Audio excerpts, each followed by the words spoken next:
పిల్లలకి మన సంప్రదాయాలు, భక్తి మార్గం ఎలా నేర్పాలి? ప్రతిరోజు దేవుడికి నమస్కారం చేయమని మెల్లగా అలవాటు చేయాలి.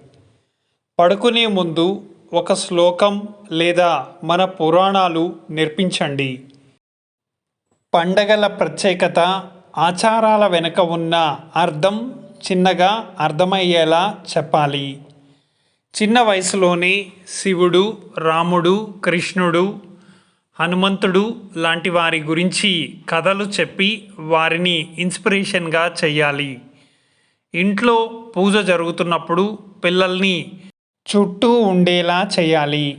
అంటే పిల్లలు ఆ పూజలో భాగస్వామ్యం అయ్యేలా చిన్న చిన్న పనులు చేసేలా చేయాలి. చిన్న చిన్న పూజకు సంబంధించిన పనుల్లో సహాయం చేయమని పిల్లల్ని అడగాలి. భక్తితో కూడిన డ్రాయింగ్స్, క్విజ్ పిల్లలతో చేయించాలి. పండగలప్పుడు సంప్రదాయ వస్త్రధారణ, దాని యొక్క ప్రాముఖ్యత గురించి చెప్పాలి.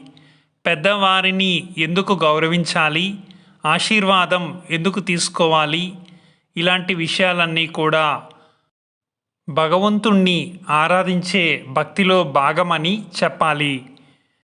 ముఖ్యంగా దేవుడంటే భయం కాదు, దేవుడంటే ప్రేమ అని వారికి అర్థమయ్యేలా వివరంగా చెప్పాలి.